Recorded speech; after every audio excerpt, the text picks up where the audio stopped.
about the low uptake of tenders meant for youth, women and people with disabilities. KTN Business Today sought to find out what are some of the barriers for the youth and what perhaps needs to change to ensure the youth actively participate in tenders. KTN's Hopumboe reports. President Uhuru Kenyatta in 2013 issued a directive that 30% of public procurement tenders be set aside for youth, women and people living with disabilities. These tenders, under the Access to Government Procurement Opportunity Portal, exist for the purpose of youth, women and persons living with disabilities to explore. But just how many of those young people are accessing these tenders? Andrew Musangi, chairman of the Public Procurement Regulatory Authority, says that 166 billion shillings worth of tenders were not used as of 2016 to 2018.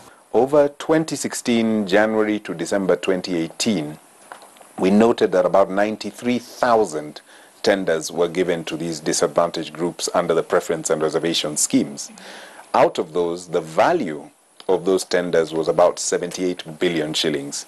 Now, if you think about 78 billion shillings in the context of all the government procurement, we did a quick calculation and we are at about only 32% of where we should be. In other words, we should be closer to the 220 billion mark for that period to say that we've achieved the 30%. The rate of unemployment among the youth is wanting, now standing at about 40%, according to the United Nations. Ideally, the concept of AGPO was to unlock opportunities to the young generation who had economically been marginalized. However, some youths who own SMEs are complaining about delayed payments. Every time that we had applied for tenders, you'll find you're being told the whole tender requires you to excavate the road, put tarmac, do the road marking, do the drainage, then you put the road studs. Therefore, it becomes too expensive, and therefore we are not capable of meeting all that cost.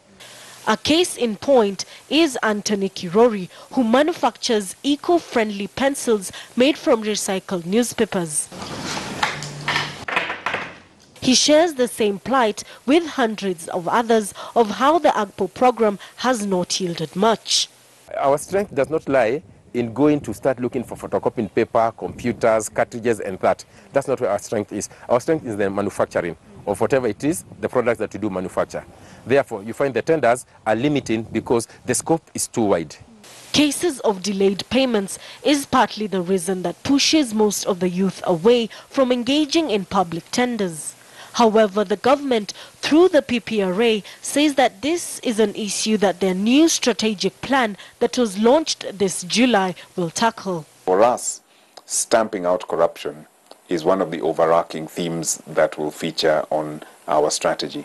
Everything we do will be aligned to cleaning up the procurement process. Some youths, however, are not aware that they are given 30% allocation of procurement, an area that the government needs to aggressively run awareness campaign. I feel like there's too much corruption and you have to know someone in government for you to get the tenders.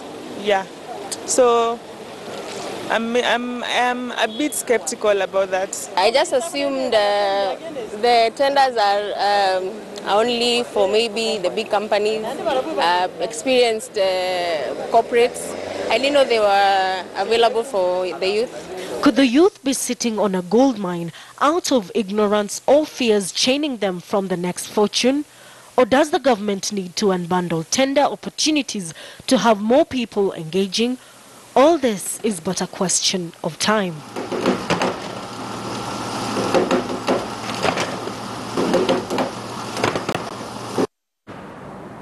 Indeed, all this is but a question of time. Now, Principal Secretary for Foreign Affairs Macharia Kamau and the Ambassador for the UAE to Kenya, Khalid Khalifa, have signed a deal to foster ties between the two nations. The MOU aims to increase trade, promote tourism and strengthen security. Trade between the two countries is concentrated mainly on gold and non-monetary commodities, excluding gold and concentrates. Now, Kenya's exports include tea, while UAE imports include crude, petroleum oils, and oils obtained from bituminous minerals.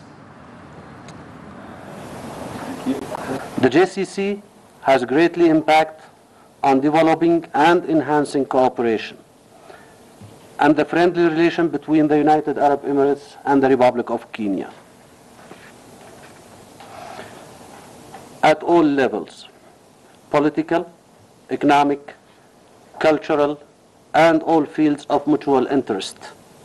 The UAE benefits very much from working with Kenya through trade, through airline links for Emirates and other airlines, as well as through our relationship that promise partnerships in the area of energy and other resources. We benefit also because obviously we have many Kenyans who work in the UAE, over 30,000, and we continue to be concerned about their well-being and making sure that they have the right skills and the right attitude to do their jobs. The shilling was under pressure in early trading due to end-month dollar demand from the energy and manufacturing sector. This amid excess liquidity in the local market. Brenda Kirubo with this particular update. Central Bank of Kenya quoted the shilling at 104.17 to the dollar in early trade. That's according to Bloomberg, which tracks global currencies. That is the weakest level against the dollar in almost 4 years.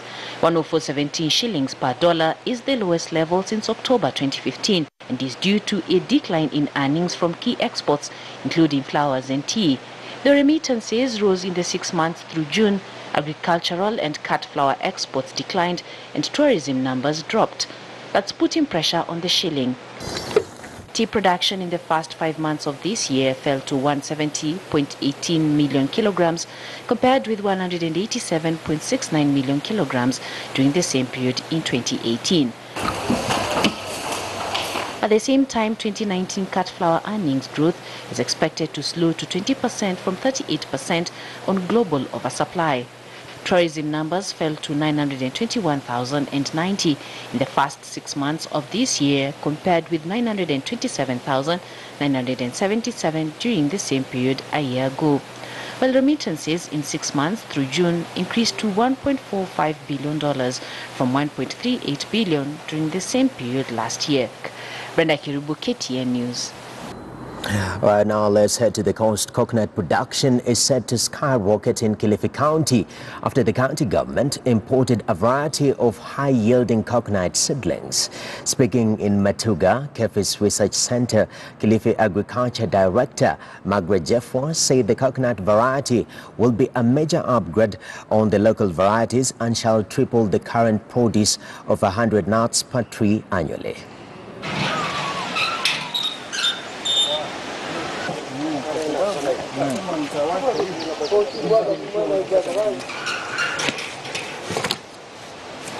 Katika Kilifi County, huu ni mradi ambao tunautilia maanani sana kwa sababu mnazi ni mmea mmoja ambao unaweza ukabadilisha uchumi.